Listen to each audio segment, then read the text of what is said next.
Bab 5, Terorisme Internasional, Bayangan dan Kenyataan tahun 1989. Ada dua pendekatan dalam kajian terorisme.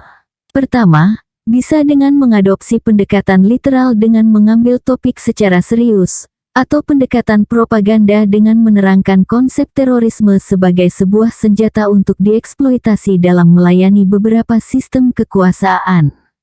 Masing-masing telah jelas cara kerjanya. Dalam pendekatan literal, kita mulai dengan menentukan apa yang mendasari terorisme. Kita kemudian mencari contoh-contoh fenomena, dengan berkonsentrasi pada contoh-contoh utama, jika kita serius, dan berusaha menentukan penyebab-penyebab dan penyelesaiannya. Pendekatan propaganda berbeda. Kita mulai dengan sebuah tesis bahwa terorisme adalah tanggung jawab beberapa musuh yang kita tentukan secara resmi. Lalu, kita menyebut tindakan-tindakan teroris sebagai teroris kalau tindakan itu bisa kita hubungkan dengan sumber-sumber yang diperlukan entah masuk akal atau tidak. Atau tindakan itu kita abaikan, sembunyikan, atau kita istilahkan sebagai pembalasan atau pertahanan diri. Tidak mengherankan jika pendekatan propaganda diadopsi secara umum oleh pemerintah, dan juga oleh negara-negara totalitarian. Fakta yang lebih menarik adalah hal yang sama juga terjadi dalam media dan pengetahuan teror di demokrasi-demokrasi industrial barat, sebagaimana yang sudah didokumentasikan dalam rincian-rincian yang sangat panjang.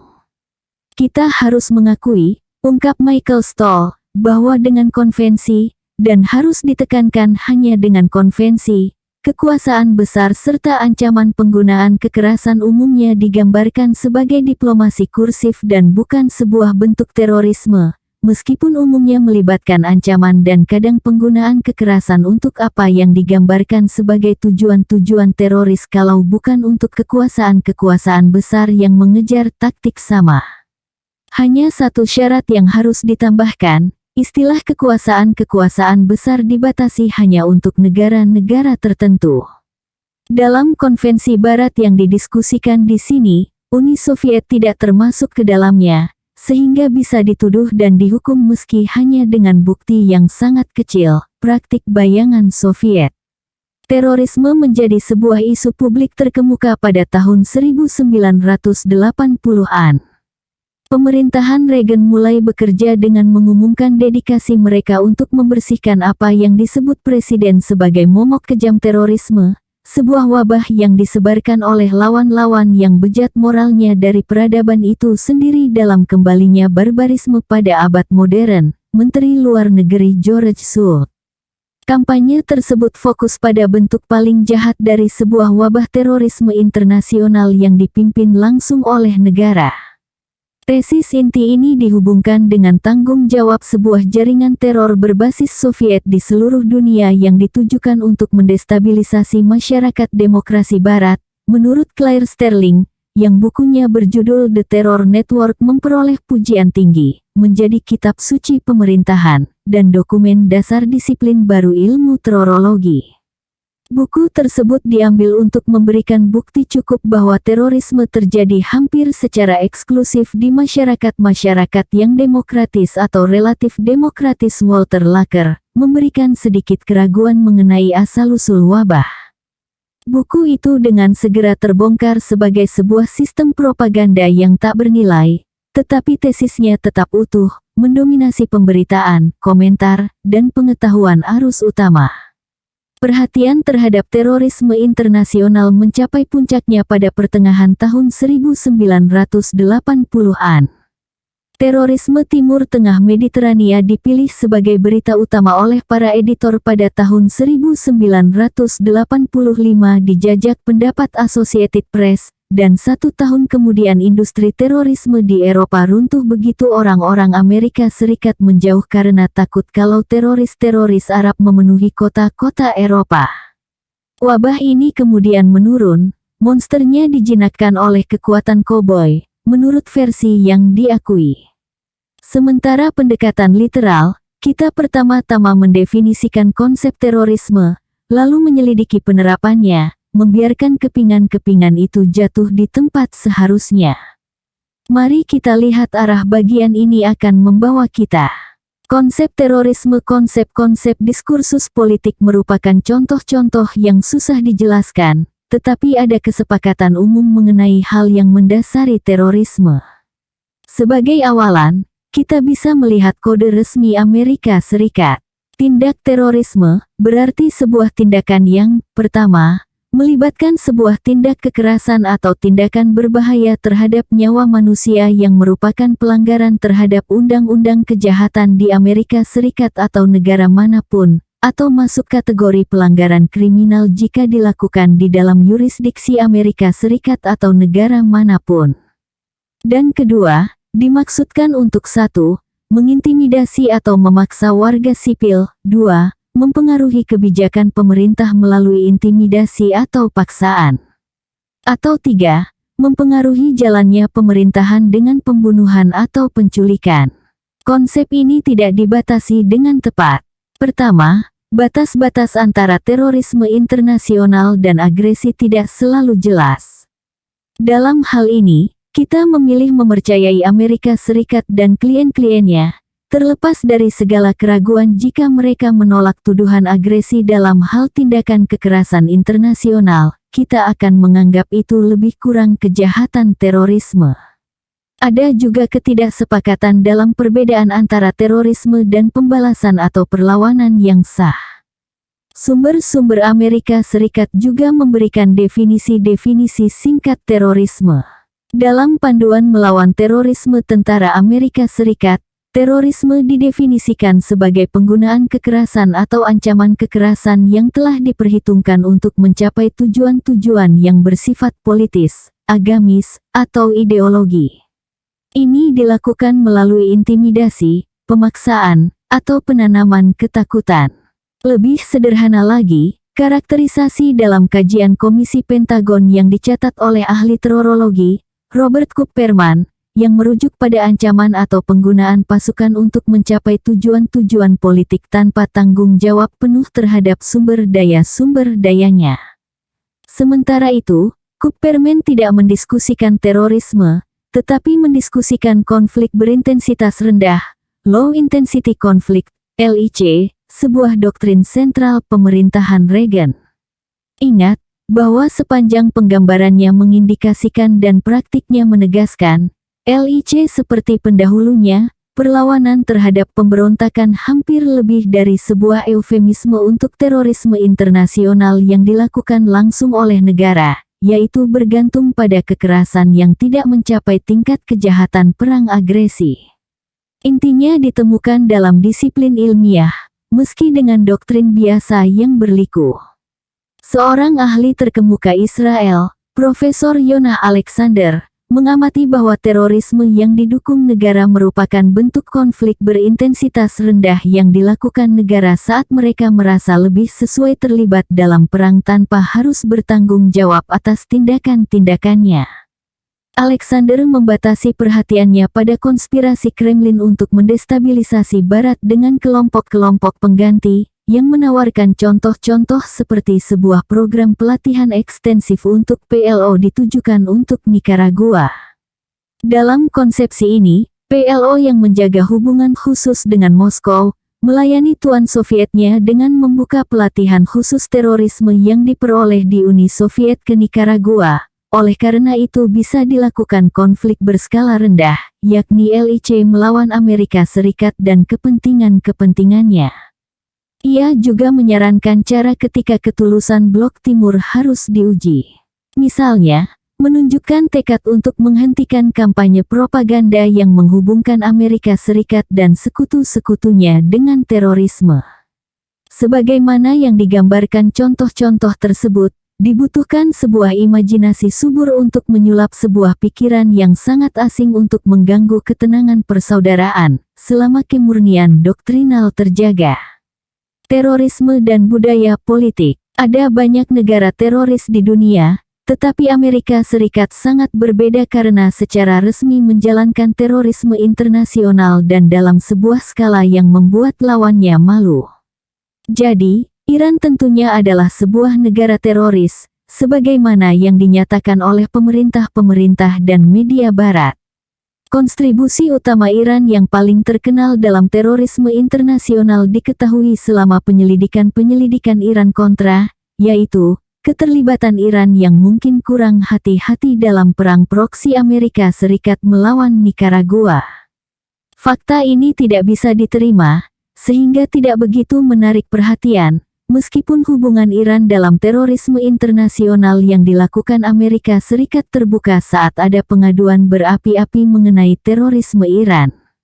Penyelidikan yang sama memperlihatkan bahwa di bawah doktrin Reagan, Amerika Serikat telah membuka jalan-jalan baru dalam terorisme internasional. Beberapa negara menggunakan teroris dan penjahat-penjahat individual untuk melakukan aksi-aksi kekerasan di luar negeri. Namun, pada masa Reagan, Amerika Serikat bertindak lebih jauh lagi, tidak hanya menciptakan sebuah jaringan teroris internasional semi-swasta, tetapi juga sebuah kesatuan tempur dan tentara bayaran di negara-negara kliennya, Argentina, di bawah para jenderal, Taiwan, Korea Selatan, Israel, Arab Saudi, dan lainnya, untuk mendanai dan mengimplementasikan operasi-operasi terorisnya. Kemajuan dalam terorisme internasional ini terbuka selama masa penderitaan maksimal atas wabah itu, tetapi tidak masuk dalam diskusi atau debat apapun. Komitmen Amerika Serikat terhadap terorisme internasional sampai ke hal-hal yang sangat rinci.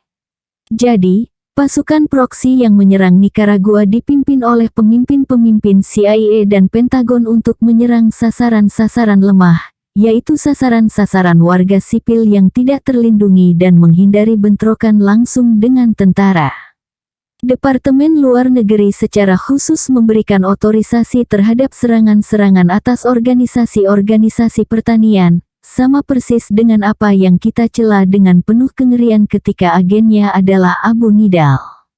Media-media penentang perang menyatakan persetujuan mendalam atas pendirian ini. Editor New Republic, Michael Kinsley, di sebuah komentar arus utama ekstrim liberal, berpendapat bahwa kita harusnya tidak terlalu cepat menolak pembenaran-pembenaran Departemen Luar Negeri atas serangan-serangan teroris di organisasi-organisasi pertanian. Sebuah kebijakan yang bijaksana harus lolos uji coba analisis biaya manfaat, sebuah analisis mengenai jumlah darah dan penderitaan yang akan ditumpahkan, dan kemungkinan bahwa demokrasi akan muncul kemudian. Dapat dipahami bahwa para elit Amerika Serikat memiliki hak untuk membuat analisis dan berusaha mencapai proyek itu jika lolos uji cobanya. Ketika sebuah pesawat bermuatan perbekalan kontra ditembak jatuh pada Oktober tahun 1986 dengan seorang tentara bayaran Amerika di dalamnya, mustahil untuk menyembunyikan bukti penerbangan-penerbangan perbekalan CIA yang ilegal ke pasukan-pasukan proksi. Pemeriksaan Iran-Contra terjadi, memusatkan perhatian besar pada topik-topik tersebut. Beberapa hari setelah pemeriksaan berakhir, Presiden Amerika Tengah menandatangani persetujuan damai Esquipulas II. Amerika Serikat dengan segera berusaha menumbangkannya. Persetujuan itu mengidentifikasi satu unsur sebagai sebuah elemen yang sangat diperlukan untuk mencapai kestabilan dan perdamaian kekal di sebuah kawasan, yaitu penghentian segala bentuk bantuan untuk pasukan-pasukan liar atau gerakan-gerakan pemberontak sebagai bagian pemerintahan-pemerintahan regional atau ekstraregional. Sebagai balasan, Amerika Serikat segera meningkatkan serangan-serangan terhadap sasaran-sasaran lemah di Nikaragua. Kongres dan media dengan saksama mengalihkan perhatian dari kenaikan drastis pesawat-pesawat pembawa persediaan CIA selama beberapa kali sehari, sembari bekerja sama dengan program Gedung Putih untuk menghancurkan persetujuan-persetujuan yang tidak diinginkan, sebuah tujuan yang akhirnya berhasil dicapai pada Januari tahun 1988, meskipun langkah-langkah lebih lanjut diperlukan untuk menumbangkan persetujuan lanjutan Presiden-Presiden Amerika Tengah pada Februari tahun 1989. Begitu jumlah pesawat-pesawat persediaan dan pengawasan untuk pasukan-pasukan proksi meningkat, begitu juga kekerasan dan teror, sebagaimana yang diharapkan. Ini juga berlalu tanpa ada perhatian besar, meskipun rujukan berkala bisa ditemukan. Los Angeles Times memberitakan pada Oktober tahun 1987 bahwa para analis militer Barat mengatakan bahwa belakangan ini Contra telah menyembunyikan berton-ton senjata terjun payung sembari mencoba menghindari pertempuran besar. Sementara itu, mereka memperbanyak serangan-serangan atas sasaran-sasaran pemerintah yang mudah seperti organisasi Tani La Patriota, tempat beberapa anggota milisi, perempuan-perempuan tua, dan cucu-cucu lelakinya mati dalam penembakan dini hari. Untuk memilih secara acak dari banyak kasus yang dianggap tidak perlu diperhatikan, pada tanggal 21 November, kelompok Contra menyerang 2 desa di Provinsi Selatan Rio San Juan dengan mortir 88 mm dan granat berpeluncur roket, menewaskan 6 anak-anak dan 6 orang dewasa, serta melukai 30 orang lainnya. Bahkan kelompok-kelompok agama yang cinta damai, yang menolak mengangkat senjata, juga dihancurkan oleh pasukan teroris Amerika Serikat. Di El Salvador juga, pasukan militer yang dipersenjatai dan dilatih oleh Amerika Serikat menyerang organisasi-organisasi masyarakat, membunuh, memperkosa, dan menculik anggotanya, di antara kejahatan-kejahatan teroris lainnya. Keputusan Mahkamah Internasional pada Juni tahun 1986 yang mengutuk Amerika Serikat atas penggunaan pasukan yang melanggar hukum, dan perang ekonomi ilegal ditolak sebagai keputusan yang tidak relevan oleh sebuah forum permusuhan, New York Times. Ada perhatian kecil saat Amerika Serikat memveto keputusan Dewan Keamanan PBB mengesahkan kekuasaan dan meminta semua negara untuk meninjau hukum internasional, dan menyatakan melawan keputusan Majelis Umum PBB untuk pengaruh yang sama dengan Israel dan El Salvador pada tahun 1986, dan dengan Israel saja pada tahun 1987.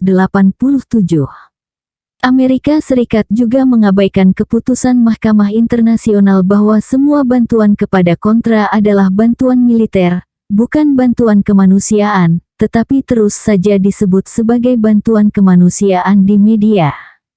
Prinsip utama, tampaknya, adalah bahwa Amerika Serikat adalah negara teroris yang tidak taat hukum dan ini benar dan adil. Tak peduli apa yang dipikirkan dunia, tak peduli apa yang dinyatakan institusi-institusi internasional.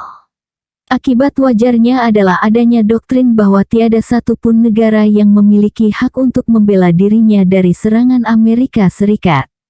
Persetujuan diam-diam dalam doktrin luar biasa ini terbuka saat agitasi dan propaganda pemerintahan Reagan menyebarkan cerita-cerita secara periodik tentang rencana-rencana Nicaragua untuk memperoleh pesawat jet pencegat. Ada beberapa kritik media karena menelan berita bohong ini dengan sangat tidak kritis, tetapi fakta yang jauh lebih penting malah dilupakan. Persetujuan umum bahwa sikap seperti itu menjadi bagian dari kasus Nicaragua, secara keseluruhan tidak bisa diterima.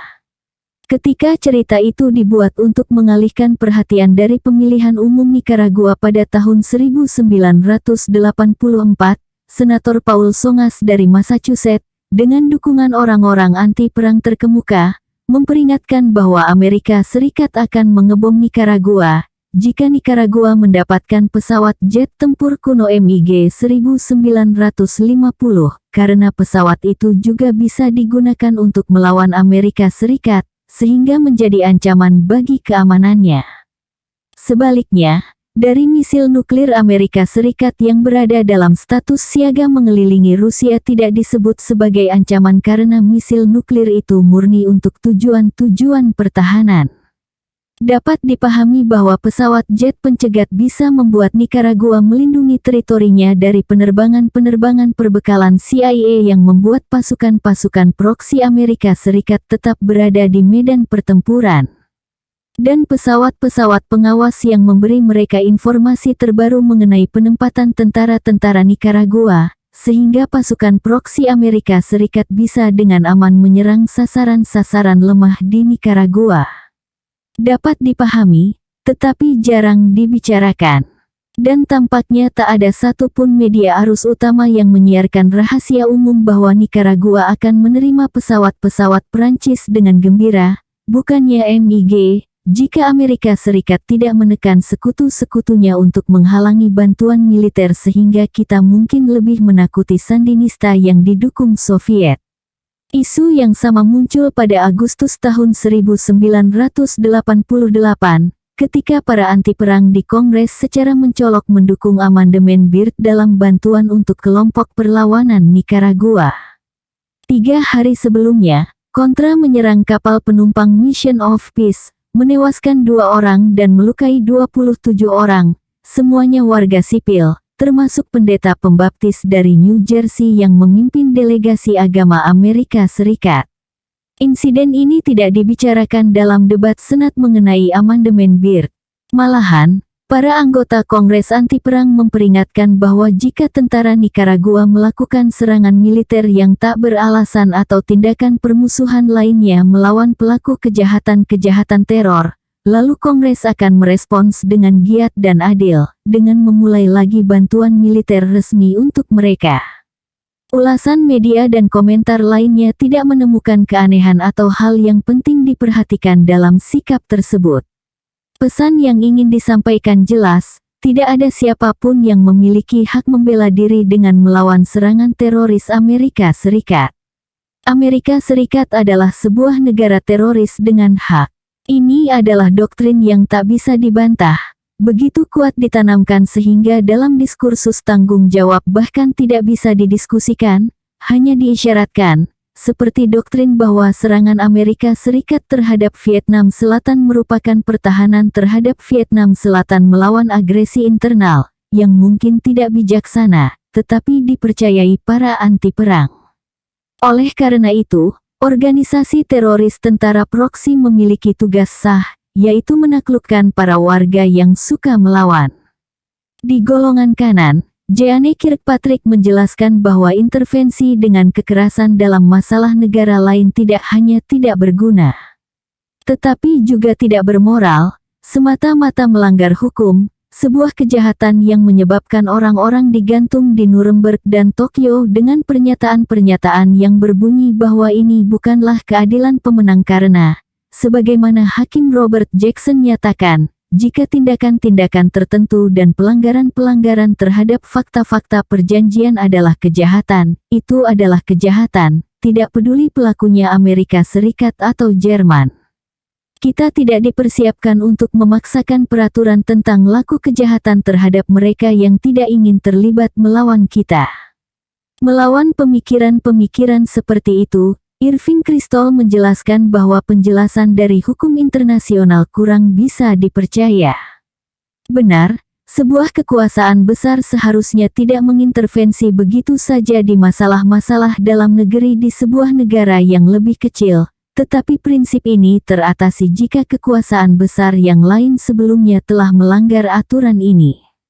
Karena hal itu di luar perdebatan bahwa Uni Soviet telah mengintervensi Nikaragua sebelumnya dengan memberikan persenjataan dan teknisi, baik di bidang militer maupun sipil, maka Amerika Serikat memiliki hak untuk mengirimkan tentara proksinya untuk menyerang Nikaragua. Dengan argumen yang sama, Uni Soviet memiliki hak sempurna untuk menyerang Turki atau Denmark, yang jauh merupakan ancaman keamanan dibandingkan Nikaragua bagi Amerika Serikat, tetapi karena hal itu di luar perdebatan, Amerika Serikat tetap memberikan bantuan dan bahkan melakukan hal-hal yang melampaui itu, jika Uni Soviet mencoba mengambil hak agresi yang disetujui itu mengikuti logika Kristol. Kristol mungkin saja akan membalas argumen ini juga dengan menyebutkan sebuah perbedaan penting yang ia tarik entah dari mana dalam hubungannya dengan hak intervensi dengan kekerasan oleh Amerika Serikat. Negara-negara kecil, seperti juga orang-orang kecil, bisa mengalami delusi merasa penting dengan tiba-tiba, jelasnya. Dan jika benar, delusi-delusi itu pasti dipandu keluar dari pikiran mereka melalui paksaan. Sejatinya, hari-hari diplomasi kapal perang tidak pernah berakhir. Kapal-kapal perang sama pentingnya bagi keteraturan internasional sebagaimana mobil-mobil polisi bagi keteraturan dalam negeri. Kelihatannya seperti itu, bahwa Amerika Serikat berhak menggunakan kekerasan terhadap Nikaragua, sebuah negara remeh, meskipun Uni Soviet tidak memiliki hak yang sama dalam kasus Turki atau Denmark. Dukungan luar biasa untuk terorisme internasional yang dilakukan oleh Amerika Serikat seharusnya tidak dikaburkan oleh para elit oposisi pada Perang Kontra. Pada tahun 1986, jajak pendapat menunjukkan bahwa 80% para pemimpin menolak bantuan untuk Kontra, dan ada perdebatan sengit di Kongres serta media mengenai program tersebut. Akan tetapi, penting mengetahui topik-topik perdebatan itu. Di kelompok yang secara ekstrim tidak setuju, Tom Wicker dari New York Times mengamati bahwa kebijakan Presiden Reagan dalam mendukung Kontra merupakan kegagalan yang jelas, jika kita harus diam-diam menyetujui beberapa rencana regional yang dirundingkan yang akan dijalankan oleh tetangga-tetangga Nikaragua, jika mereka bisa menggunakan waktu untuk menghindari pembantaian terhadap penduduk mereka sendiri. Satu unsur bisa dibuat dengan kredibel dari negara-negara teror yang tidak meniadakannya dari peran menjalankan rencana-rencana regional dalam kelompok Sandinista, melawan serangan yang tidak bisa dibandingkan. Sambil menyatakan pemikiran yang sama, para editor Washington Post memandang Kontra sebagai alat yang tidak sempurna, sehingga langkah-langkah lain harus dicari untuk mengembalikan Nikaragua ke mode Amerika Tengah dan mengadakan kepimpinan yang masuk akal dalam standar regional, standar negara-negara teror Washington.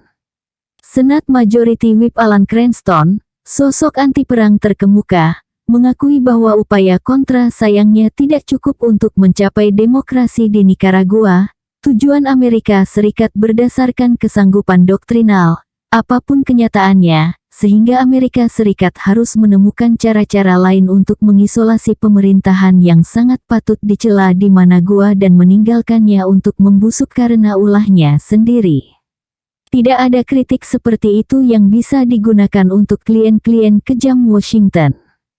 Singkatnya, ada sedikit penyimpangan dari istilah-istilah dasar kebijakan yang masuk akal, Michael Kinsley. Pertanyaan-pertanyaannya berhubungan dengan keberhasilan, bukan prinsip-prinsipnya. Negara kita sendiri punya hak untuk menggunakan kekerasan yang dianggap pantas.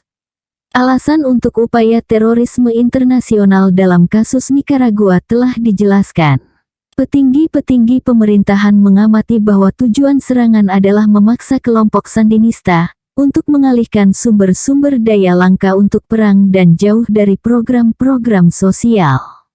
Ini adalah tujuan dasar program CIA pada tahun 1981, yang didukung oleh pemerintah. Sebagaimana yang dihuraikan oleh mantan analis CIA, David McMichael, dalam testimoninya di depan Mahkamah Internasional. Program ini memiliki tujuan, menggunakan tentara proksi untuk memancing serangan-serangan lintas batas pasukan Nikaragua dan kemudian bisa dijadikan untuk mempertunjukkan sifat agresif Nikaragua, untuk menekan pemerintah Nikaragua supaya mengawasi dengan keras kebebasan-kebebasan sipil di dalam Nikaragua sendiri, menangkapi lawan politik, mempertunjukkan sifat totalitarian yang diduga melekat kuat dan meningkatkan perselisihan di dalam negara, dan untuk meruntuhkan ekonomi yang hancur. Mendiskusikan strategi untuk mempertahankan pasukan teroris di Nikaragua setelah operasi pengiriman persediaan CIA secara teoretis dibatalkan oleh Kongres pada Februari tahun 1988, dan pasukan-pasukan proksi melarikan diri. Pegawai Departemen Pertahanan menjelaskan, 2.000 orang itu bisa tetap memberikan tekanan pada pemerintah Nikaragua, memaksa mereka menggunakan sumber-sumber ekonominya untuk militer, dan mencegah mereka menyelesaikan masalah-masalah ekonominya, dan itu adalah sebuah nilai tambah.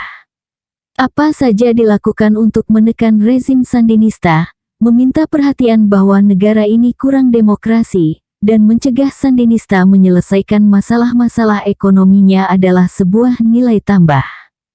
Viron Faki, Asisten Menteri Luar Negeri Urusan Inter-Amerika di pemerintahan Carter, mengamati bahwa argumen utama untuk serangan teroris adalah perang yang lebih panjang akan melemahkan rezim, memancing penindasan yang lebih radikal, dan memenangkan dukungan yang cukup dari penduduk Nikaragua yang tidak puas. Yang cepat atau lambat rezim ini akan digulingkan oleh revolusi massa, penghancuran diri dengan cara-cara kudeta internal atau pemisahan kepemimpinan, atau menyerah saja pada upaya penyelamatan yang bisa dilakukan.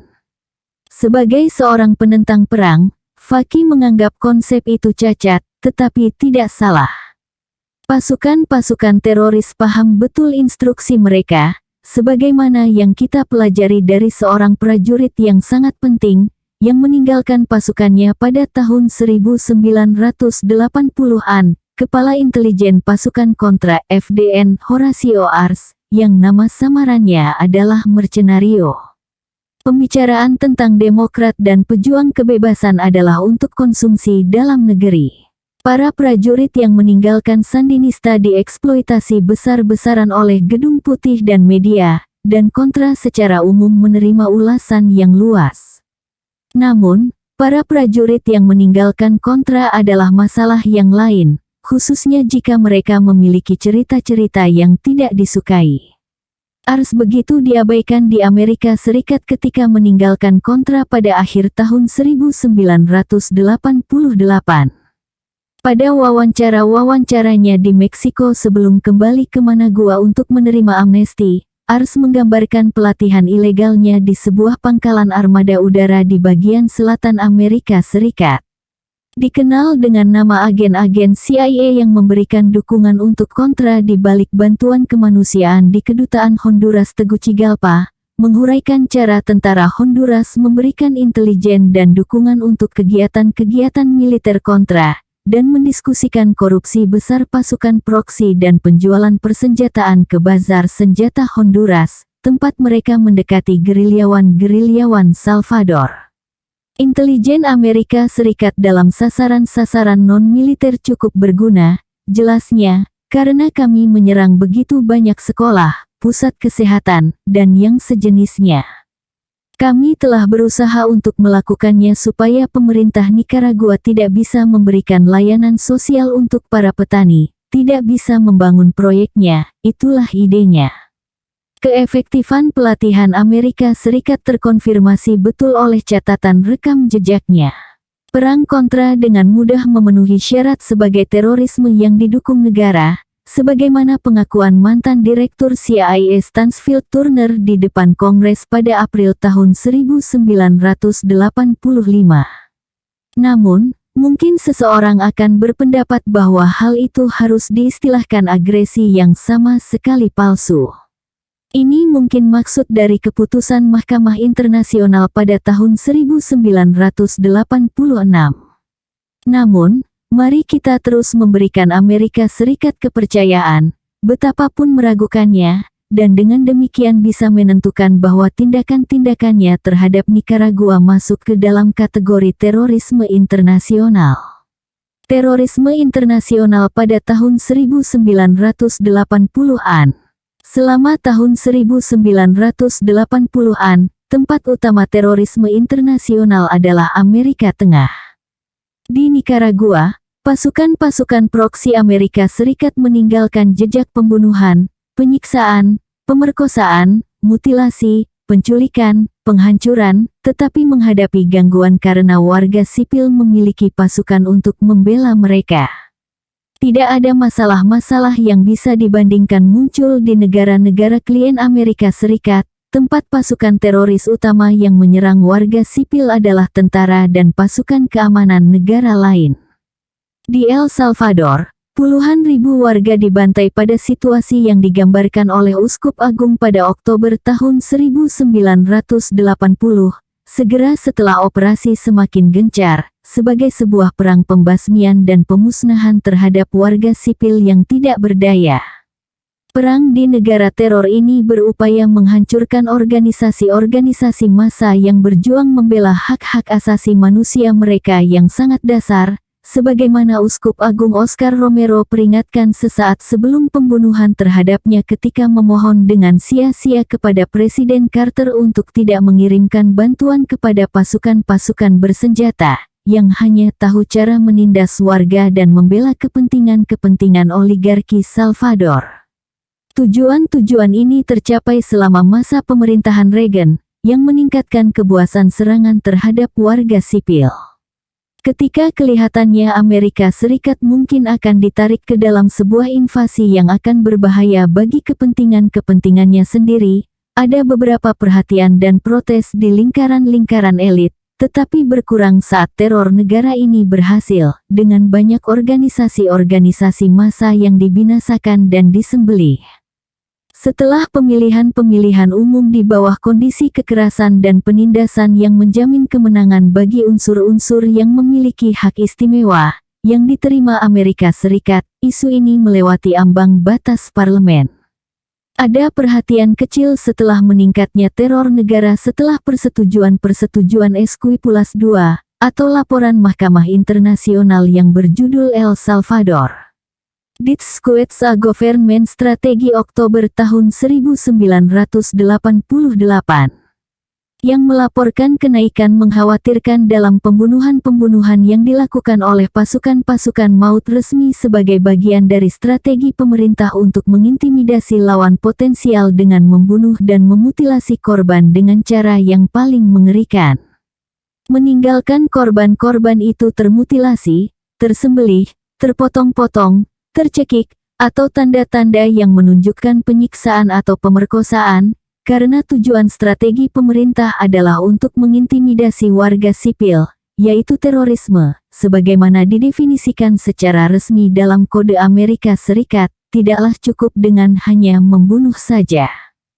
Justru, tubuh-tubuh korban harus dibiarkan terpotong-potong di tepi jalan, dan para perempuan harus ditemukan tergantung di pohon-pohon dengan rambut dan wajahnya dicat merah serta payudaranya dipotong, sementara para elit dalam negeri pura-pura tidak melihat hal-hal ini sembari terus mendanai, melatih, dan mendukung para pembunuh dan penyiksa. Pada tahun-tahun yang sama, sebuah pembantaian dengan skala yang jauh lebih besar terjadi di Guatemala, juga didukung oleh Amerika Serikat dan negara-negara kliennya. Di sini juga, teror meningkat setelah persetujuan damai Esquipulas II untuk menjaga dari langkah-langkah menuju demokrasi, reformasi sosial, dan perlindungan terhadap hak-hak asasi manusia yang ada di dalam persetujuan. Seperti di El Salvador, perkembangan-perkembangan ini diabaikan. Tugas yang dilekatkan adalah untuk memusatkan perhatian kepada Nicaragua dan mengekspresikan kekejaman besar ketika Nicaragua mendekati penyalahgunaan yang lebih sedikit dibandingkan yang umumnya terjadi di negara-negara klien Amerika Serikat.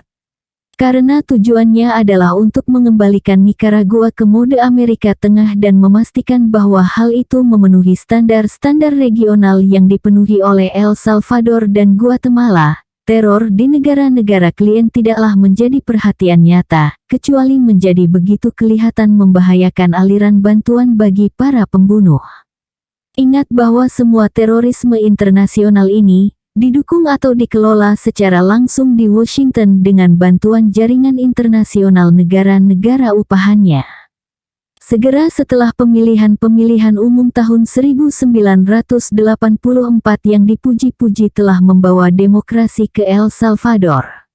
Organisasi hak asasi manusia berbasis Gereja Socorro Jurídico, yang beroperasi di bawah perlindungan Keuskupan Agung San Salvador, menggambarkan akibat-akibat teror yang terus berlanjut, yang masih dilakukan oleh anggota-anggota yang sama dari pasukan bersenjata yang menikmati persetujuan resmi dan cukup mendapatkan pelatihan untuk melakukan tindakan-tindakan yang menyebabkan penderitaan kolektif, dalam hal-hal berikut. Masyarakat Salvador yang dipengaruhi oleh teror dan kepanikan, sebuah akibat dari pelanggaran terus-menerus terhadap hak-hak asasi manusia, menunjukkan ciri-ciri sebagai berikut. Intimidasi kolektif dan ketakutan yang merata, di satu sisi, dan di sisi lain penerimaan terhadap teror karena penggunaan cara-cara kekerasan yang sering setiap hari. Umumnya masyarakat menerima seringnya muncul tubuh-tubuh penuh siksaan, karena hak-hak dasar, hak hidup, betul-betul menjadi nilai yang dikesampingkan masyarakat. Komentar yang sama berlaku bagi masyarakat yang mengawasi operasi-operasi ini, atau yang semata mengalihkan mata darinya. Sebelum wabah resmi terorisme internasional, tentu saja, bukan sebuah temuan dari dekade tahun 1980-an. 2 dekade sebelumnya, korban-korban utamanya adalah Kuba dan Lebanon. Terorisme anti-Kuba dipimpin oleh sebuah kelompok khusus rahasia yang dibentuk pada November tahun 1961 di bawah kode nama Mongoose. Melibatkan 400 orang Amerika Serikat, 2.000 orang Kuba, angkatan laut swasta dengan kapal-kapal cepat dan anggaran tahunan sebesar $50 juta, dijalankan oleh pangkalan CIA Miami yang berfungsi dalam melanggar undang-undang netralitas, dan barangkali, hukum yang melarang operasi-operasi CIA di Amerika Serikat. Operasi-operasi ini termasuk pengeboman hotel dan instalasi industri, penenggelaman kapal-kapal nelayan, meracuni hasil panen dan peternakan, kontaminasi ekspor gula, dan sebagainya. Tidak semua tindakan-tindakan ini secara khusus diotorisasi oleh CIA, tetapi tidak ada pertimbangan-pertimbangan yang membebaskan dari musuh-musuh resmi.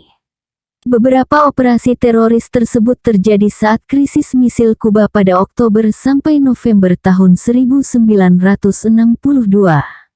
Minggu-minggu sebelumnya, Gartov melaporkan, sebuah kelompok teroris Kuba beroperasi dari Florida dengan otorisasi pemerintah Amerika Serikat melakukan sebuah serangan pemberondongan peluru di sebuah hotel Kuba tepi pantai di dekat Havana, tempat para teknisi militer Soviet berkumpul, menewaskan sejumlah warga Rusia dan Kuba. Dan segera setelahnya, menyerang kapal-kapal kargo Inggris dan Kuba, serta menyerang Kuba di antara aksi-aksi lainnya yang semakin banyak pada awal Oktober. Pada masa tegang karena krisis misil, pada tanggal 8 November, sebuah tim teroris dikirim dari Amerika Serikat, mengebom sebuah fasilitas industri Kuba setelah operasi-operasi Mongoose secara resmi dihentikan. Fidel Castro menyatakan bahwa 400 pekerja terbunuh dalam operasi ini, berpedoman pada foto-foto yang diambil dari pesawat-pesawat pengintai. Aksi teroris ini, yang mungkin dirancang untuk perang nuklir global, membangkitkan sedikit komentar ketika terbuka ke publik. Upaya-upaya pembunuhan terhadap Castro dan teror lainnya terus terjadi setelah krisis berakhir, dan semakin meningkat pada masa Nixon, yaitu pada tahun 1969. Operasi-operasi serupa terus berlanjut setelah masa Nixon. Pada tahun 1976, misalnya, 2 kapal nelayan Kuba diserang pada April oleh kapal-kapal dari Miami, pusat utama terorisme anti-Kuba di seluruh dunia. Beberapa minggu kemudian, kedutaan Kuba di Portugis dibom dengan 2 korban tewas. Pada Juli, misi Kuba ke PBB dibom dan ada beberapa pengeboman yang diarahkan pada sasaran-sasaran warga Kuba di Karibia dan Kolombia, bersama dengan pengeboman terencana di pertemuan pro-Kuba di Akademi Musik New York. Pada Agustus, 2 pegawai kedutaan Kuba di Argentina diculik dan kantor-kantor perusahaan penerbangan di Panama dibom. Kedutaan Kuba di Venezuela dibakar pada Oktober dan kedutaan Kuba di Madrid dibom pada November. Pada Oktober, pengasingan Kuba yang dilatih CIA mengebom pesawat sipil Kuba, menewaskan 74 orang, termasuk tim Anggar Kuba yang memperoleh medali emas internasional. Satu dari agen operasi teroris ini veteran Teluk Babi, Luis Posada Carriles, muncul dari penjara Venezuela saat ia ditangkap karena kasus pengeboman. Ia menemukan jalan ke El Salvador, tempat ia bekerja di pangkalan udara militer Ilopango dan membantu mengelola operasi-operasi teroris Amerika Serikat di Nicaragua. CIA terlibat dalam 89 operasi-operasi teroris di Amerika Serikat dan area Karibia pada tahun 1969 sampai tahun 1979 sampai ke kelompok-kelompok buangan Kuba, dan yang paling utama, Omega 7, yang diidentifikasi oleh FBI sebagai kelompok teroris paling berbahaya yang beroperasi di Amerika Serikat selama tahun 1970-an. Kuba banyak dibahas di kajian-kajian ilmiah terorisme internasional. Karya standar Walter Lacker, lihat catatan 281, berisi banyak sindiran mengenai kemungkinan sokongan Kuba terhadap terorisme, meskipun dengan bukti yang sedikit. Tidak ada satu kata pun mengenai operasi teroris atas Kuba. Ia menulis bahwa dalam dekade terakhir, rezim yang lebih menindas tidak hanya bebas dari teror, rezim itu telah membantu melancarkannya melawan masyarakat-masyarakat yang lebih permisif. Maksudnya, Amerika Serikat masyarakat yang permisif adalah satu korban terorisme internasional, sementara Kuba, rezim penindas, adalah salah satu agen terorisme. Untuk membuat kesimpulan ini, penting sekali untuk menyembunyikan fakta bahwa Amerika Serikat telah melancarkan serangan-serangan besar teroris yang tidak bisa dibantah terhadap Kuba dan bebas dari teror itu sendiri. Dan jika ada sebuah kasus yang harus diciptakan untuk melawan Kuba, Walter Lacker kelihatannya telah gagal menunjukkannya. Contoh kedua dari masa kekuasaan sebelum Reagan, di selatan Lebanon dari awal tahun 1970-an, warga disandera dengan harapan rasional, yang akhirnya dipenuhi, bahwa warga yang dipengaruhi akan menggunakan tekanan untuk gencatan permusuhan dan penerimaan rencana-rencana Israel untuk kawasan tersebut. Aba Eban mengomentari pernyataan Perdana Menteri Menachem Begin tentang kekejaman-kekejaman di Lebanon, yang dilakukan di bawah pemerintahan Partai Buruh dengan gaya rezim-rezim yang bahkan PM Begin maupun saya tidak berani untuk menyebut namanya. Eban mengamati, mengakui keakuratan pernyataan tersebut. Ingat bahwa pembenaran ini diungkapkan oleh seorang tokoh anti perang yang terhormat dari Partai Buruh, menempatkan tindakan-tindakan tersebut di bawah judul terorisme internasional, jika bukan agresi. Ribuan orang terbunuh dan ratusan terusir dari tempat tinggalnya karena serangan-serangan tersebut. Hanya sedikit yang diketahui karena tidak ada kepentingan dalam masalah itu. Serangan-serangan PLO atas Israel pada tahun-tahun yang sama, kejam tetapi dalam skala yang jauh lebih kecil, mendapat kemarahan besar dan liputan luas. Wartawan ABC Charles Glass, lalu wartawan Lebanon menemukan editorial kecil mengenai ketertarikan Amerika Serikat terhadap kondisi warga Lebanon Selatan. Serangan-serangan Israel dan penembakan terhadap desa-desa mereka, pengungsian bertahap dari selatan Lebanon ke perkampungan melarat yang semakin luas di daerah pinggiran Beirut tidak bisa dibandingkan dengan cerita-cerita seram teroris yang mengancam Israel, membajak pesawat, dan menyerang kantor-kantor kedutaan. Reaksinya kurang lebih sama, ia menambahkan, ketika pasukan maut Israel beroperasi di Lebanon setelah invasi Israel pada tahun 1982. Kita bisa membacanya di London Times, tetapi para editor Amerika Serikat tidak tertarik. Jika media memberitakan operasi-operasi pasukan maut berseragam biasa Sinbad, yakni polisi rahasia, yang membunuhi para tersangka di desa-desa dan kam-kam Lebanon Selatan, mengacau penduduk Muslim Syiah dan membantu kehadiran tentara angkatan laut tidak bisa dipertahankan, mungkin akan ada apresiasi terhadap buruknya keadaan tersebarnya tentara angkatan laut Amerika Serikat di Lebanon. Mereka kelihatannya tidak tahu alasan mereka terpisah dari calon perwira berkulit hitam, hampir semuanya mengatakan, yang sayangnya tidak pernah terekam kamera, bahwa mereka dikirim untuk melindungi kaum kaya melawan kaum miskin. Satu-satunya warga Lebanon yang mereka identifikasi sebagai kaum miskin adalah pengungsi Syiah yang hidup di sekeliling pangkalan mereka di Bandara Beirut.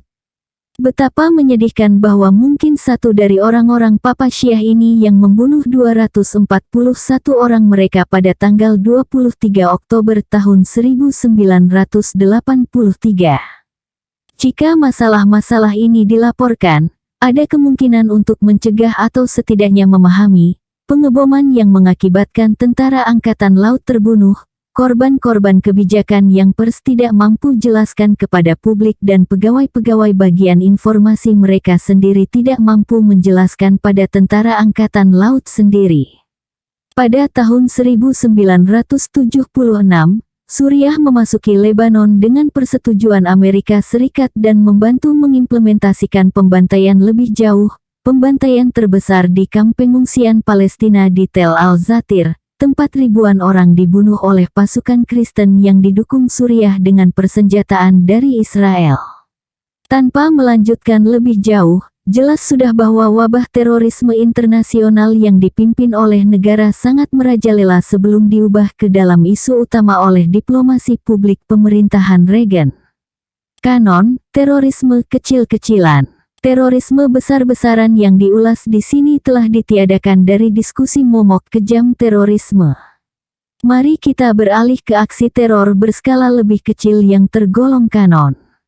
Di sini juga, rekam jejaknya dimulai sebelum tahun 1980-an, meskipun daftar rujukannya sangat selektif untuk bisa berguna. Menyebut beberapa contoh yang tidak ditemukan di sumber standar Walter Lacker, saat ia merujuk penggunaan bom surat dan sebuah bom buku yang primitif yang digunakan oleh penjahat yang diakui, sama sekali tidak disebutkan mengenai bom buku canggih yang digunakan intelijen Israel untuk membunuh Jenderal Mustafa Hafez di Gaza pada tahun 1956, saat ia bertanggung jawab menjaga kelompok Fedayeen Palestina untuk tidak menginfiltrasi atau menyerang sasaran-sasaran Israel. Tinjauan kembali Lacker mengenai penggunaan bom surat tidak memasukkan testimoni Yaakov Eliav, yang mengatakan bahwa ia menjadi orang pertama yang menggunakan bom surat saat ia mengabdi sebagai pemimpin kelompok teroris, yang dikepalai oleh Perdana Menteri Israel saat ini, Yitzhak Samir, Lehi kelompok Stern. Bekerja dari Paris pada tahun 1946, ia mengatur 70 bom serupa yang dikirim melalui amplop resmi pemerintah Inggris untuk semua anggota kabinet Inggris, pemimpin-pemimpin oposisi Tory, dan beberapa pemimpin militer. Pada Juni tahun 1947, ia dan rekannya ditangkap oleh polisi Belgia saat berupaya mengirimkan bom-bom surat tersebut, dan semuanya ditahan. Catatan standar mengenai pembajakan dan pengeboman pesawat juga menghindari beberapa topik penting. Di antaranya, penolakan Amerika Serikat terhadap permintaan negara-negara komunis pada tahun 1950-an untuk mengembalikan orang-orang yang membajak pesawat, kereta, dan kapal yang melarikan diri. Penasihat hukum Departemen Luar Negeri, Abraham Sofaer, yang mencatat bahwa kebijakan ini diperiksa kembali dari akhir 1960-an, ketika Amerika Serikat dan sekutunya menjadi sasaran. Pembajakan pesawat pertama di Timur Tengah juga tidak termasuk dalam kanon. Pembajakan Israel terhadap pesawat jet sipil Suriah pada tahun 1954, dengan maksud menyandera supaya tahanan-tahanan kita di Damaskus dibebaskan, yang ditangkap dalam misi mata-mata di Suriah, Perdana Menteri Moshe Saret. Yang juga tidak termasuk kanon adalah penembakan pesawat sipil Mesir oleh pasukan udara Israel pada Oktober tahun 1956, yang menewaskan 16 orang termasuk di dalamnya 4 wartawan, dalam sebuah upaya pembunuhan yang gagal terhadap Marsikal Abdul Hakim Amar, keduanya pada Presiden Nasser, saat kedua negara tidak sedang berada dalam perang. Ini adalah operasi yang direncanakan sebelumnya, sehingga tidak seperti saat Israel menembak pesawat sipil Libya yang menewaskan 110 orang, yang hilang di badai pasir setelah terbang 2 menit dari Kairo, menuju arah tujuannya.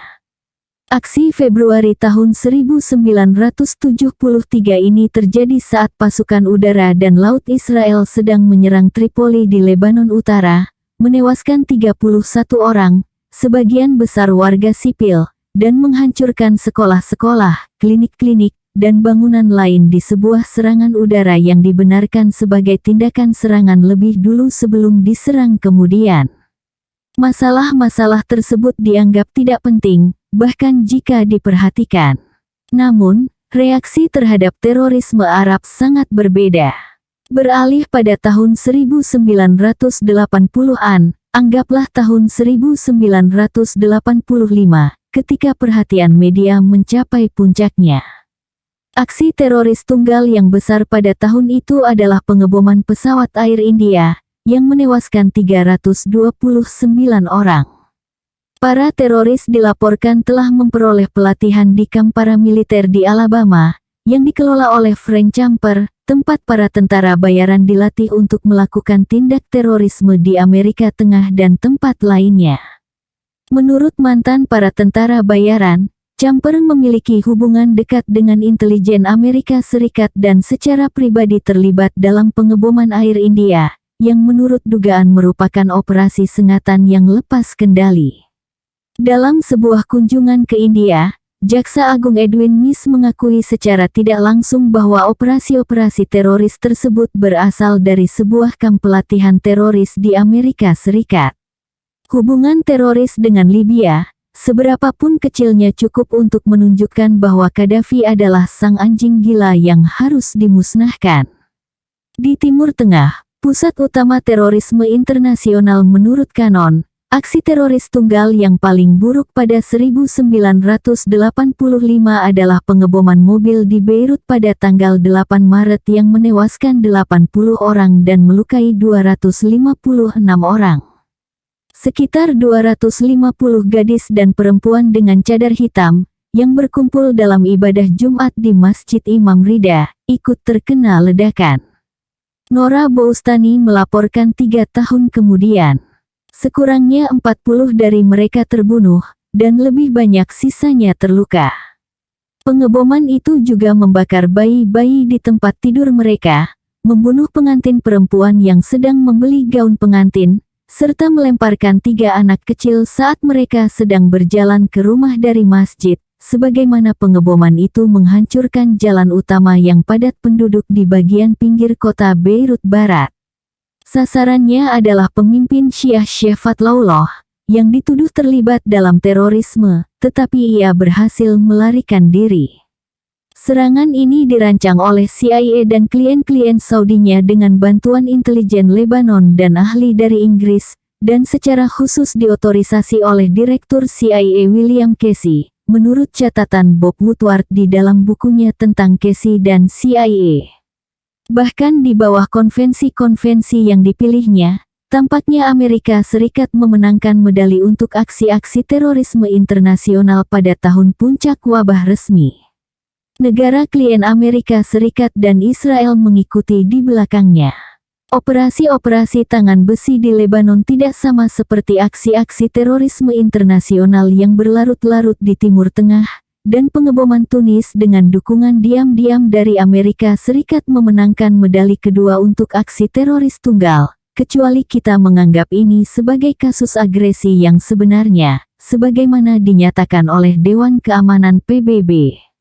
Pada tahun 1986, aksi teroris tunggal yang besar adalah pengeboman Amerika Serikat atas Libya. Kita anggap lagi bahwa kita tidak memasukkan serangan ini ke dalam kategori agresi.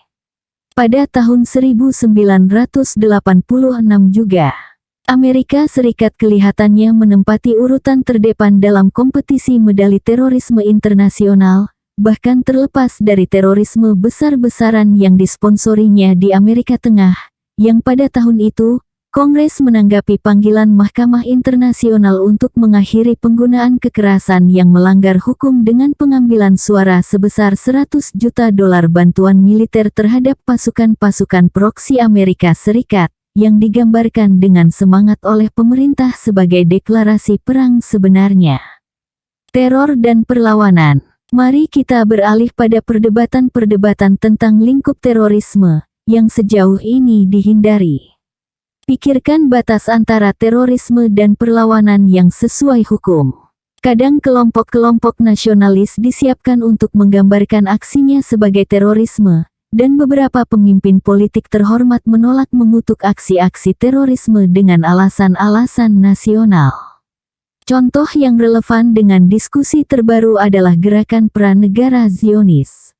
Israel adalah sumber industri teroris pada 1980-an, yang kemudian dipindahkan ke Amerika Serikat untuk perkembangan yang lebih jauh, sebagai sebuah senjata ideologis melawan warga Palestina.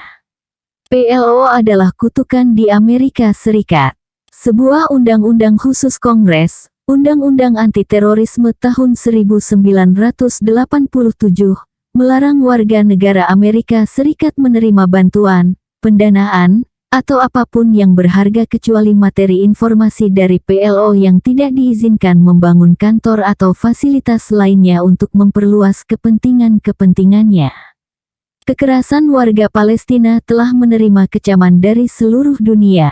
Gerakan pranegara Zionis melakukan teror secara luas, membunuh banyak warga sipil, kebanyakan warga Arab, juga membunuh diplomat Inggris Lord Moyne dan mediator PBB, Folke Bernadotte, yang pembunuhnya dilindungi setelah negara itu berdiri. Pada tahun 1943, Perdana Menteri Yitzhak Shamir menulis sebuah artikel yang berjudul Teror untuk jurnal organisasi teroris yang dikepalainya, yaitu Lehi. Lewat artikel itu ia mengusulkan untuk menghilangkan semua fobia dan ocehan terhadap teror dengan argumen-argumen yang sederhana dan jelas. Baik moralitas Yahudi maupun tradisi Yahudi, keduanya tidak bisa digunakan untuk menolak teror sebagai cara perang, tulisnya, dan kita sangat jauh dari keraguan-raguan moral ketika berhubungan dengan perjuangan nasional. Pertama dan paling utama, teror bagi kita adalah bagian dari perang politik yang sesuai dengan kondisi-kondisi saat ini, dan tugasnya sangat penting. Menunjukkan dalam bahasa yang paling jelas, supaya didengar sampai seluruh dunia termasuk oleh saudara seiman kita yang malang di luar gerbang negara ini, bahwa perang kita melawan penjajah. Sebagaimana yang telah diamati secara luas di Israel, penjajahan Inggris tidak begitu menindas jika dibandingkan dengan penguasaan Israel di kawasan-kawasan yang dijajahnya dan menghadapi perlawanan yang jauh lebih keras.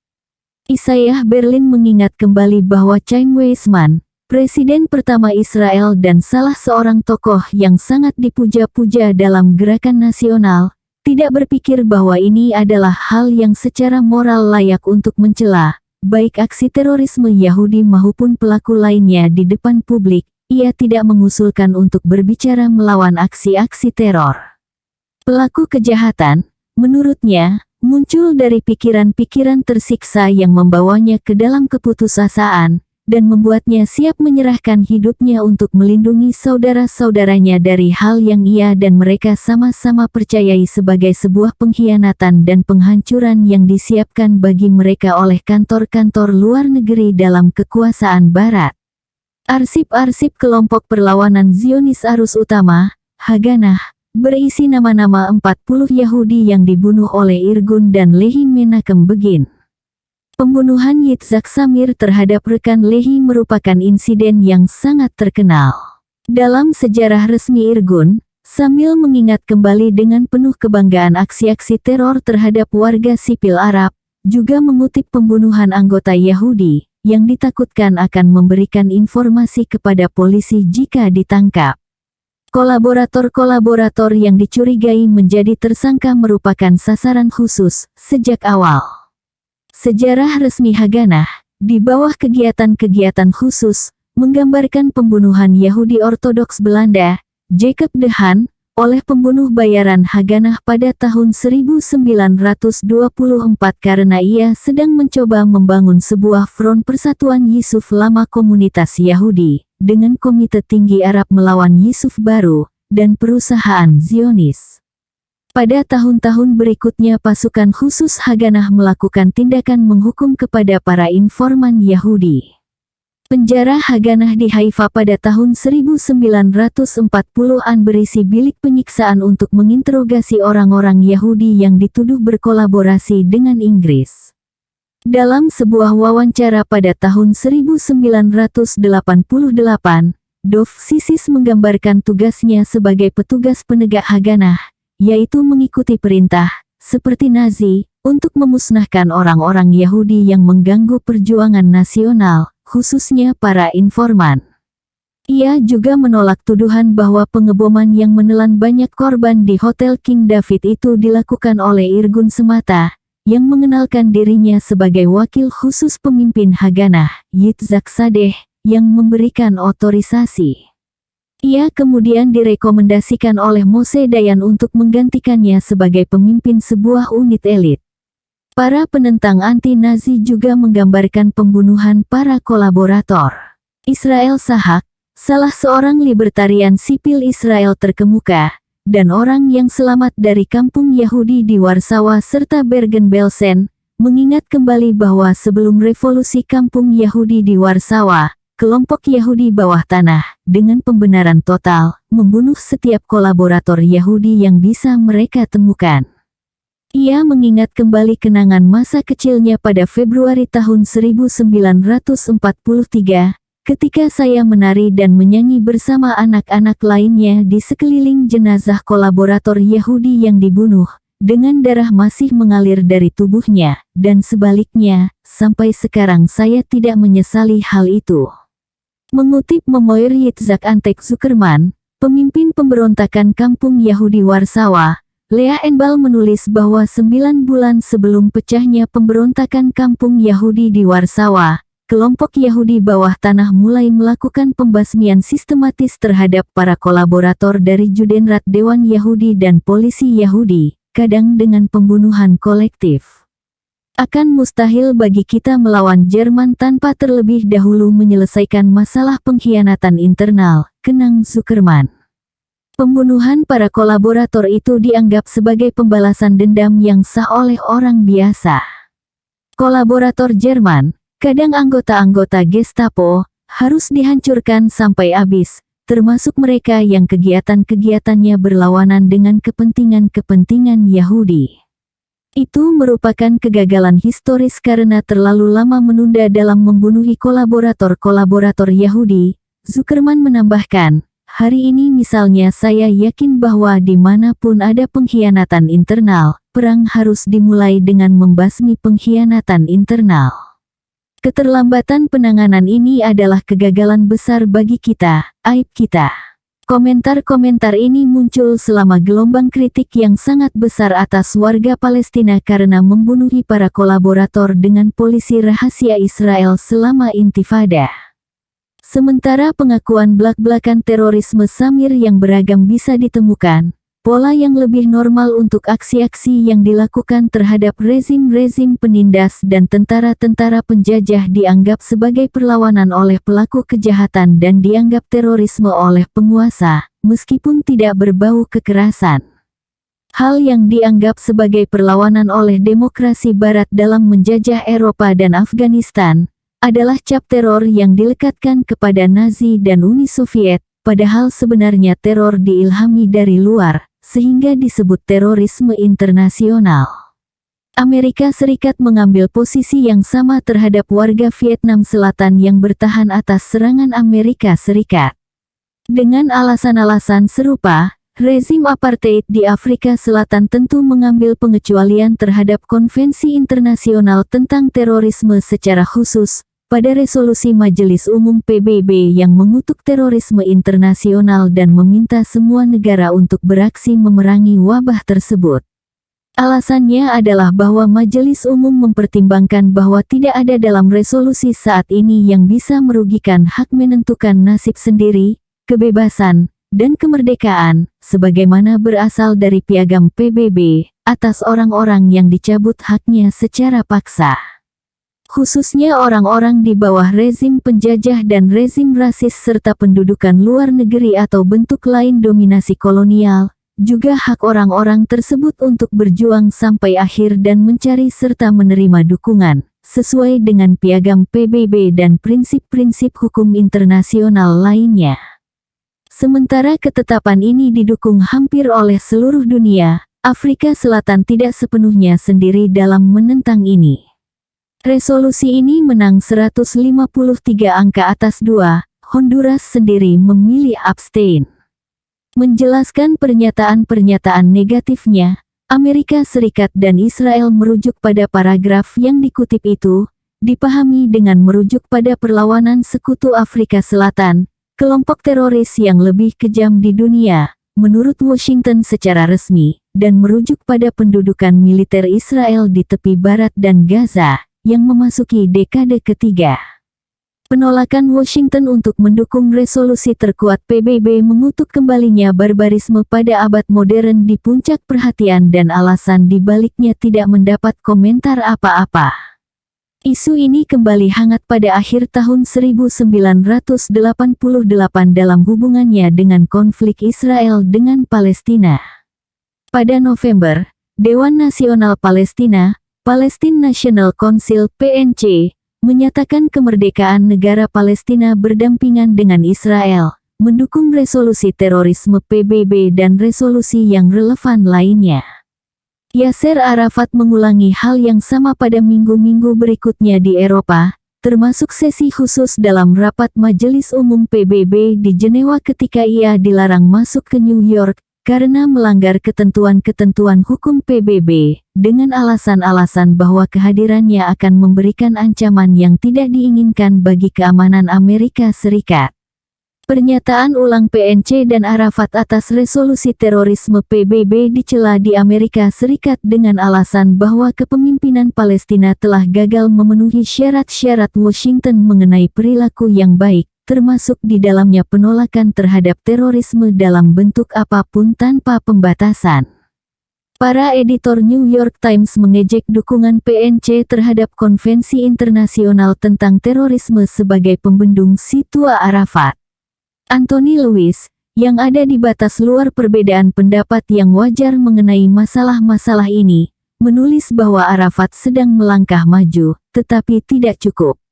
Amerika Serikat menyatakan bahwa PLO harus dengan jelas meninggalkan semua terorisme sebelum bisa mengambil bagian dalam negosiasi, dan syarat ini belum terpenuhi.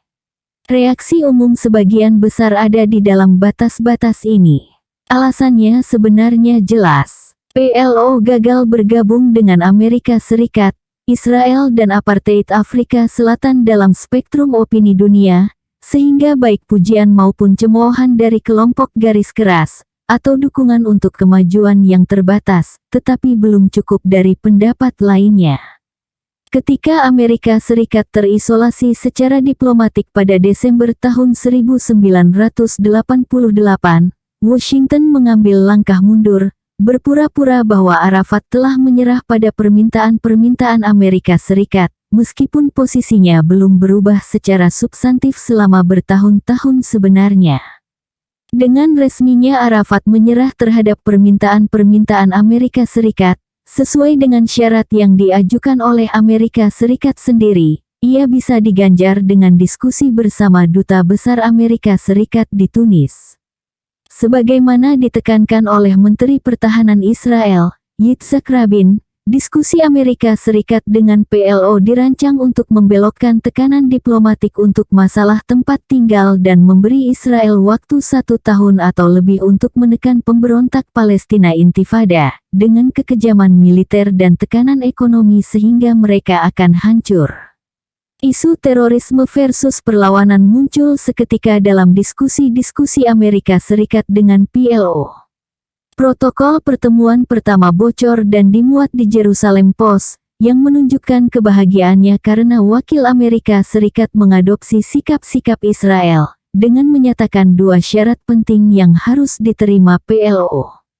PLO harus menghentikan intifada dan membuang ide tentang konferensi internasional. Untuk masalah intifada, Amerika Serikat menyatakan sikapnya sebagai berikut. Tak diragukan lagi bahwa perjuangan-perjuangan internal yang sedang kita saksikan di kawasan terjajah ini bertujuan untuk meruntuhkan keamanan dan kestabilan negara Israel, dan kami kemudian meminta dihentikannya semua kekacauan tersebut, yang kita pandang sebagai aksi-aksi teroris terhadap Israel. Ini benar karena kami tahu kamu yang memimpinnya. Dari luar kawasan, kekacauan-kekacauan itu kadang sangat kejam. Begitu terorisme ini dihentikan dan kondisi penindasan sebelumnya diperbaiki, Amerika Serikat dan Israel bisa menyelesaikan masalah-masalah sesuai kepuasan mereka. Perlawanan penduduk yang ditindas terhadap pendudukan militer yang brutal adalah teror, menurut pandangan penjajah dan bos besarnya. Isu yang sama muncul selama operasi-operasi tentara Israel di Lebanon Selatan. Ini juga dipandu oleh logika yang disebutkan oleh Aba Eban, yang sudah dikutip sebelumnya. Warga sipil dijadikan sandera di bawah ancaman teror untuk memastikan bahwa mereka menerima ketetapan-ketetapan politik yang didikte oleh Israel untuk Lebanon Selatan dan kawasan-kawasan yang didudukinya. Ancaman ini bisa dilaksanakan dengan kekejaman ekstrim. Namun, tentu saja itu tidak dihitung sebagai aksi teror, mengingat siapa pelaku dan pendukungnya. Dan tidak juga menerima cacian atau kutukan. Aksi-aksi tersebut merupakan tindak pertahanan diri yang sah, menurut definisi mereka. Mengadopsi konsep yang sama, masuk akal untuk menyatakan, tanpa komentar, bahwa perhatian Menteri Luar Negeri Scholz terhadap terorisme internasional menjadi kegemarannya setelah bom bunuh diri Angkatan Laut Amerika Serikat pada Oktober tahun 1983. Tidak perlu memanggil saksi-saksi dari Nicaragua, Angola, Lebanon, kawasan-kawasan terjajah, dan yang lainnya, untuk memberikan kesaksian atas kegemaran Scholz, atau ketika memuji kejahatan mendalam terorisme dan perang suci pribadi terhadapnya dalam menjelaskan penolakannya untuk menerima Arafat berbicara di PBB. Tanpa keraguan lagi, Suriah juga memperhatikan warga Lebanon yang menolak putusannya sebagai teroris, tetapi pernyataan seperti itu akan memancing ejekan dan kejijikan. Reaksi ini berubah-ubah sesuai berubahnya pelaku teror dan pembalasan. Konsep pembalasan merupakan alat yang sangat berguna dalam perang ideologis. Melalui lingkaran interaksi yang kejam, setiap sisi umumnya akan menampakkan aksi-aksinya sebagai pembalasan terhadap terorisme lawannya. Di Timur Tengah, konflik Israel dengan Arab memberikan banyak contoh. Israel, sebagai sebuah negara klien, konvensi-konvensinya diadopsi praktik-praktik Amerika Serikat. Untuk menggambarkannya, ingat pembajakan Achille Lauro dan pembunuhan Leon Klinghoffer pada tahun 1985, yang tak diragukan lagi merupakan aksi teroris yang keji. Namun, pelaku pembajakannya menganggap bahwa aksinya bukanlah teror, melainkan pembalasan untuk pengeboman Israel terhadap Tunisia seminggu sebelumnya, dengan dukungan Amerika Serikat. Entah aksi agresi bersenjata seperti yang diputuskan Dewan Keamanan PBB atau hanya terorisme internasional yang kejam, mempercayai Amerika Serikat dan kliennya, betapapun meragukannya. Akan tetapi, bagi pelaku, pengeboman Tunisia bukanlah sebuah teror ataupun agresi, melainkan pembalasan sah untuk pembunuhan berdarah dingin terhadap 3 warga Israel di Larnaca, Siprus, meski tidak ada tersangka yang berhubungan dengan Tunisia atau korban-korban di sana. Pelaku pembunuhan Larnaca, sebaliknya, menganggap aksinya bukan terorisme, tetapi sebagai balasan atas terorisme Israel dalam perairan internasional selama bertahun-tahun. Fakta-fakta ini tidak dikonteskan dan bahkan sesekali diberitakan, tetapi fakta-fakta tersebut bukan merupakan terorisme berdasarkan definisi, sehingga kejahatan-kejahatan Larnaca tidak bisa dibalas, sebagaimana yang sudah dinyatakan. Operasi-operasi Israel sedikit didiskusikan dan tidak masuk dalam kanon. Ada banyak kasus-kasus serupa. Konsep terorisme dan serangan balasan adalah instrumen yang lemah, bisa diadaptasi kapan saja tergantung kebutuhan. Dari literalisme ke kebutuhan doktrinal, tinjauan kembali terorisme internasional yang dilakukan negara ini memiliki kekurangan serius. Tinjauan ini melekat pada literalisme yang naif sehingga tidak relevan dengan debat kontemporer mengenai wabah abad modern. Tinjauan ini juga sangat jauh dari komprehensif. Hampir-hampir tidak menggores permukaannya, bahkan untuk kasus Amerika Tengah dan Timur Tengah, serta terorisme internasional yang tidak terbatas di kawasan-kawasan tersebut. Namun, tinjauan ini cukup membangkitkan beberapa pertanyaan. Salah satunya, bagaimana mungkin cendekiawan dan media mempertahankan tesis bahwa wabah terorisme abad modern ini bisa dilacak sampai ke jaringan teror seluruh dunia berbasis Soviet yang bertujuan untuk mendestabilisasi masyarakat demokrasi Barat? Bagaimana mungkin mengidentifikasi Iran, Libya, PLO, Kuba, dan musuh-musuh resmi lainnya sebagai pelaku terorisme internasional terkemuka? Jawabannya, seperti yang sudah kita lihat, sangat sederhana. Kita harus mengabaikan pendekatan literal dan mengakui bahwa aksi-aksi terorisme di dalam kanon ini hanya terjadi jika dilakukan oleh musuh-musuh resmi. Namun, ketika Amerika Serikat dan klien-kliennya menjadi agen kekejaman-kekejaman teroris, rekam kejahatannya kalau tidak hilang dari catatan yang diubah menjadi aksi pembalasan dan pertahanan diri dalam pengabdiannya terhadap demokrasi dan hak-hak asasi manusia. Kini, semuanya menjadi jelas. Akhirnya, beralih pada kemungkinan perbaikan-perbaikan atas wabah teroris ini, standar literatur menawarkan beberapa usulan. Walter Lacker mengungkapkan bahwa cara paling jelas untuk membalas terorisme internasional adalah, tentu saja, membayar kembali sponsor terorisme dengan uang mereka sendiri, meskipun tanggapan sah seperti itu sulit dipahami masyarakat Barat, yang gagal memahami bahwa yang lainnya tidak berbagi standar demokrasi, kebebasan, dan kemanusiaan yang sama. Sebelum mereka yang menderita literalisme yang tidak ada obatnya ini menarik kesimpulan-kesimpulan yang salah, harus ditekankan bahwa tanggapan yang sah tidak termasuk pengeboman di Washington dan Tel Aviv, dengan memberikan konsep terorisme yang sudah mereka ciptakan. New York Times memanggil ahli terorisme untuk mengajukan pemikirannya mengenai cara melawan wabah terorisme.